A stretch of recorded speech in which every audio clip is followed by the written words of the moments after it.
Crise anglophone, mutisme de Paul Biya après les appels à négocier du Vatican et de l'Union européenne. C'est l'intitulé d'un post de nos confrères de Cameroun Web sur leur page Facebook. La suite, dans un instant. Abonnez-vous en activant la cloche de notification pour recevoir la primeur de nos futures publications. Cliquez également sur le bouton Rejoindre pour devenir un super privilégié de la chaîne et participer à son agrandissement. Voici les détails de leur poste dans son intégralité.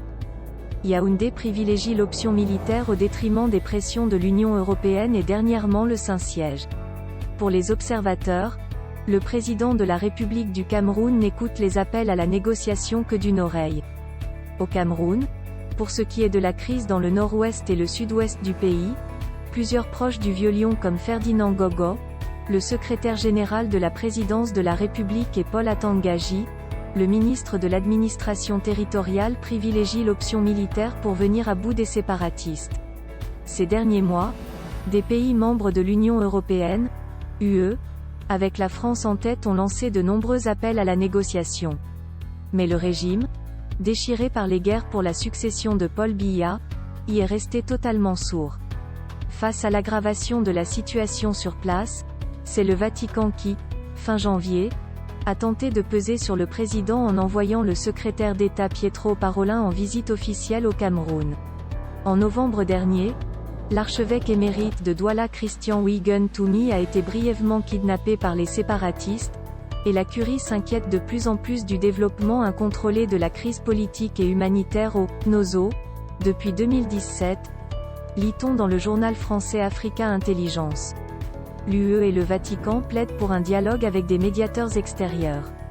Bien avant l'arrivée du cardinal Parolin, les évêques du Cameroun avaient fait une proposition de mener une médiation sur la crise dans les deux régions. Une offre qui a été rejetée par le pouvoir de Yaoundé. À l'inverse des demandes de la France, dont les appels à la négociation en février 2020 avaient été violemment assimilés à de l'ingérence par les pontes du régime, celles du Vatican sont, compte tenu du poids des catholiques dans le pays, plus difficiles à ignorer, ajoute le journal français. Au Vatican, le vieux lion manque de réseau.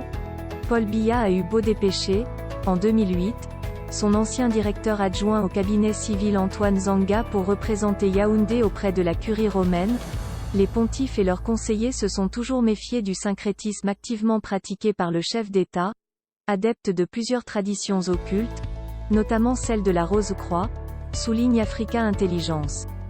Il signale par ailleurs que le vieillissement du cardinal Toumi influence où Jean-Paul II Mépénan, à 90 ans, a resté actif au sein de la curie, a également privé la présidence camerounaise d'un précieux relais au Vatican.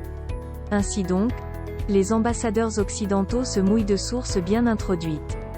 Plusieurs chancelleries basées à Yaoundé ont demandé au président Biya de mettre à l'écart du dossier le ministre de l'administration territoriale Paul Atanga-Gy, considérant qu'il représente l'un des verrous à toute avancée concrète sur la crise du Nozo.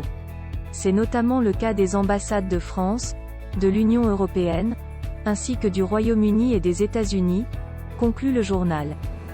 Veuillez prendre 3 secondes pour liker la vidéo et la partager. N'oubliez pas de vous abonner à la chaîne YouTube Camer TV Info et Cameroun Actu. À bientôt pour de nouvelles publications.